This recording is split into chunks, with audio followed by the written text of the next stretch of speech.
good news. On September 24th, His Holiness Pope Francis will visit us here at the United States Capitol.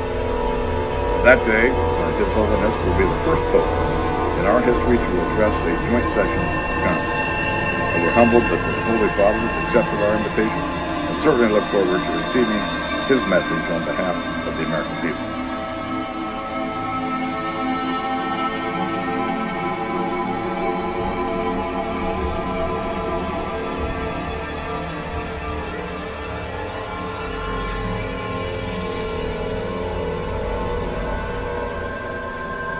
Mr. President, final question. Yes, sir. You said famously, when you looked into Vladimir Putin's eyes, you saw his soul. Yeah. When you look into Benedict XVI's eyes, what do you see? God. Good way to end the interview. Thank you, sir. Thank you, sir. My pleasure. Sir. Thank you. When you look into Benedict XVI's eyes, what do you see? God.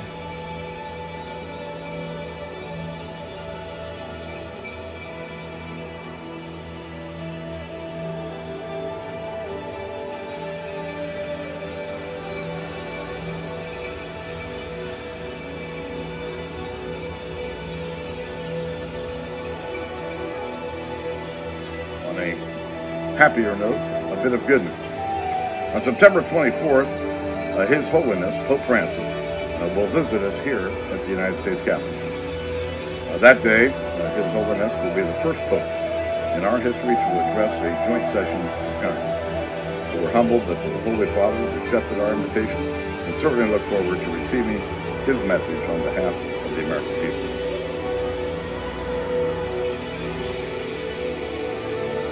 We meet here at a moment of testing for Europe and the United States, and for the international order that we have worked for generations to build. The end of these two wars affords us an opportunity that allows us to refocus our intelligence and military assets and resources to other parts of the world where they are needed, where we face new challenges. This is the world you are graduating into. This is what I want to talk about today with you for a few minutes.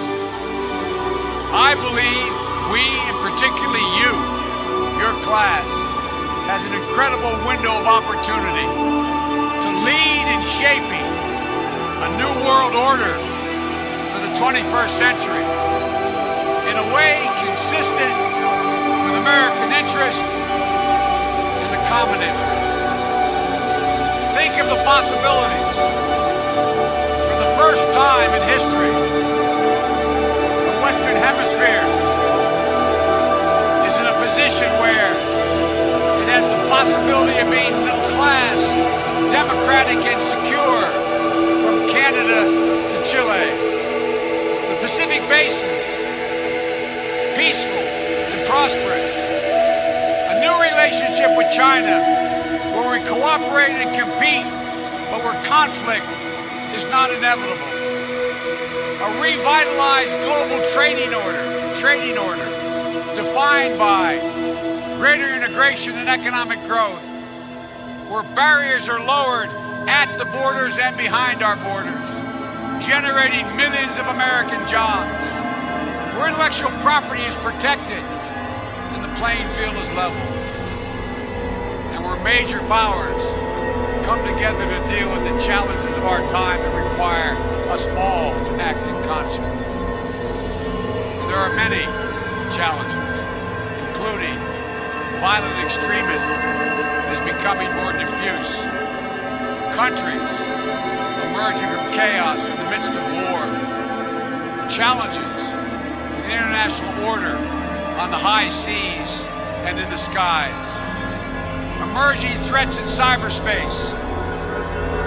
For the first time in world history, the use of corruption and oligarchs as a sinister tool in the conduct of foreign policy. That day, His Holiness will be the first Pope in our history to address a joint session of Congress. For the first time in world history, the use of corruption and oligarchs as a sinister tool in the conduct of foreign policy. We're humbled that the Holy Fathers accepted our invitation and certainly look forward to receiving his message on behalf of the American people. Countries emerging from chaos in the midst of war, challenges in the international order on the high seas and in the skies. The fall of Ramadi has galvanized the Iraqi government. So with the additional steps I ordered last month, we're speeding up training of ISIL forces, including volunteers from Sunni tribes in Anbar province. There were major powers who come together to deal with the challenges of our time that require us all to act in concert. And there are many challenges, including violent extremism,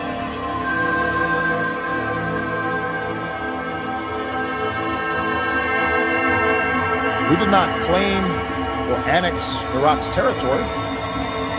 We did not grab its resources for our own gain. Instead, we ended our war and left Iraq to its people in a fully sovereign Iraqi state that can make decisions about its own future.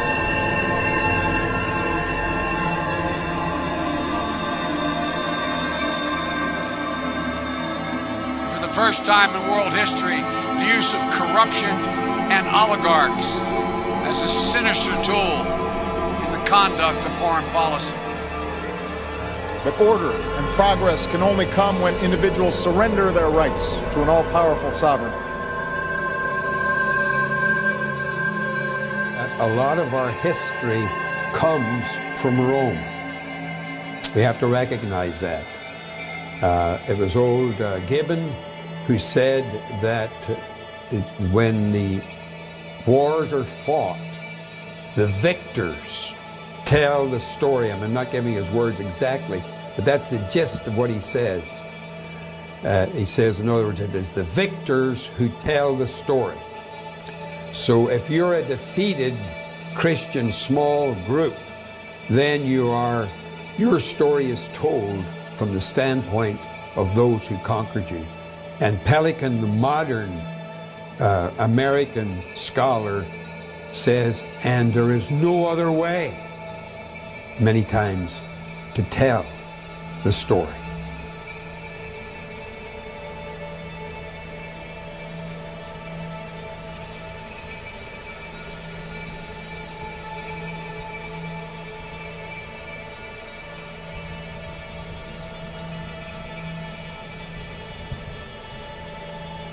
In the book of Revelation, they saw the picture of Rome's apostasy, presented as an unfaithful woman, sitting atop a seven-headed beast. And upon her forehead was a name written, Mystery, Babylon the Great, the mother of harlots and abominations of the earth. And I saw the woman drunken with the blood of the saints and with the blood of the martyrs of Jesus.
The keys to theosophy. She lists three main goals of theosophy.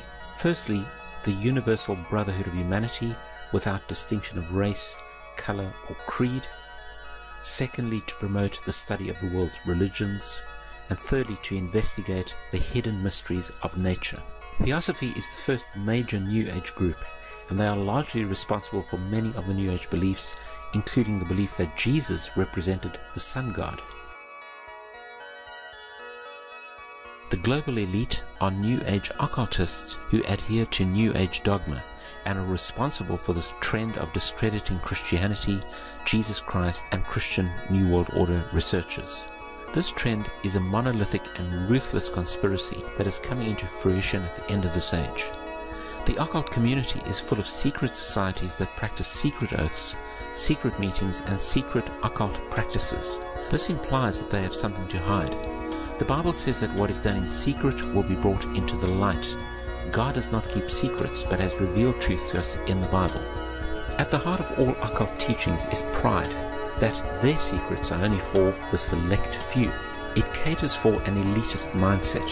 At the heart of all they teach and do is the attempt to discredit the true God, the deity of Jesus Christ, the Bible, and Christians in general.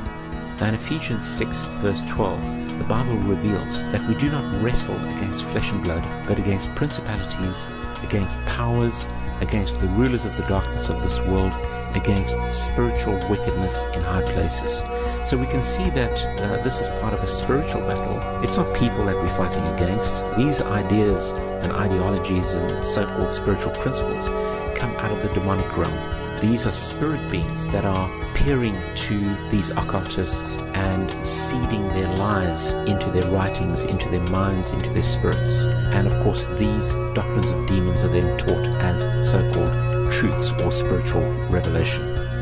Quote, "It will be fought largely with mental weapons and in the world of thought. It will involve also the emotional realm from the standpoint of idealistic fanaticism. This inherent fanaticism will fight against the appearance of the coming world religion and the spread of esotericism. It must not be forgotten that only those souls who are on the probationary path or the path of discipleship will form the nucleus of the coming world religion. There is no question, therefore, that the work to be done in familiarizing the general public with the nature of the mysteries is of paramount importance at this time. When the Great One comes with his disciples and initiates, we shall have the restoration of the mysteries and their exoteric presentation as a consequence of the first initiation." Now from these doctrines we can see that the stated objective of these occultists is to indoctrinate the public with their esoteric religious ideas and to externalize their occult teachings in humanity with the ultimate realization of a new world order that is devoid of what they call the negative influences of traditional Christianity. By this they mean that Christians who claim that salvation can be found through Jesus Christ alone and only through Christianity, and that the Bible is the source of absolute truth, these people, they say, are divisive, narrow-minded, bigoted, fundamentalist, idealistic fanatics who are hindering the spiritual evolution of humanity. In other words, Christians are holding back the planet and retarding human progress on the planet. Here is a quote by Zygmunt Brzezinski. He says, "The tectonic era involves the gradual appearance of a more controlled society. Such a society would be dominated by an elite, unrestrained by traditional values. Soon it will be possible to assert almost continuous surveillance over every citizen and maintain up-to-date, complete files containing even the most personal information about the citizen." Horus is one of the oldest and most significant deities in ancient Egyptian religion.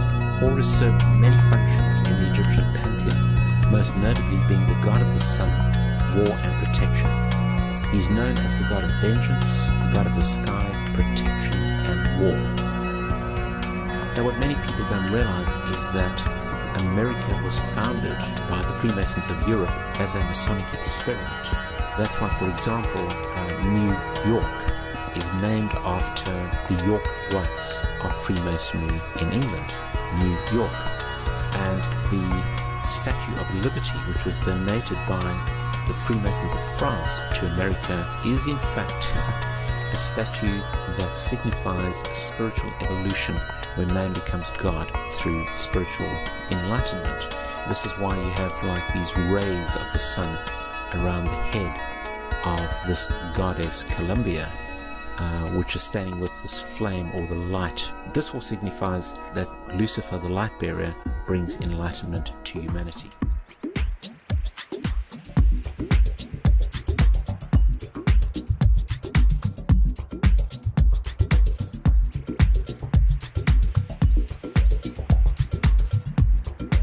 The advance of industry and technology outpace our ability to resolve our differences peacefully. Some are inherently superior to others, and we face difficult decisions about how to exercise our power. And in a world of challenges that are increasingly global, all of us have an interest in nations stepping forward to play their part. No amount of propaganda can make right something that the world knows is wrong. Leaders and dignitaries of the European Union, representatives of our NATO alliance, distinguished guests. We meet here at a moment of testing for Europe and the United States as an example of Western hypocrisy, and for the international order that we have worked for generations to build. We meet in the hub of a union that brings together age-old adversaries in peace and cooperation. Understand as well, this is not another Cold War that we're entering into.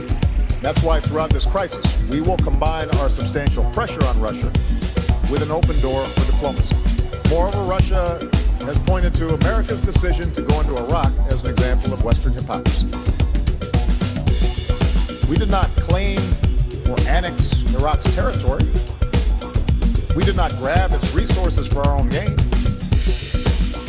Instead, we ended our war and left Iraq to its people in a fully sovereign Iraqi state that can make decisions about its own future.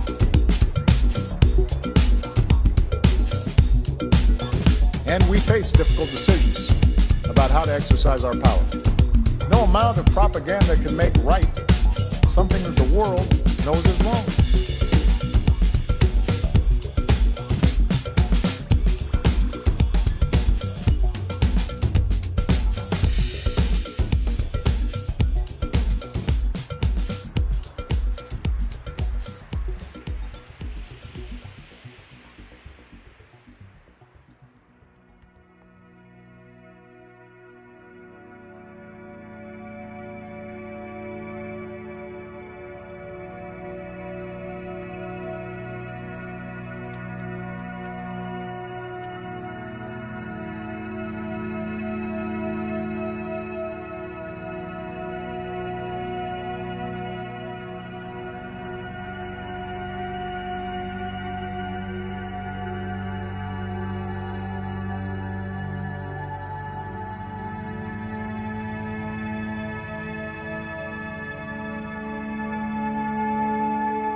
you.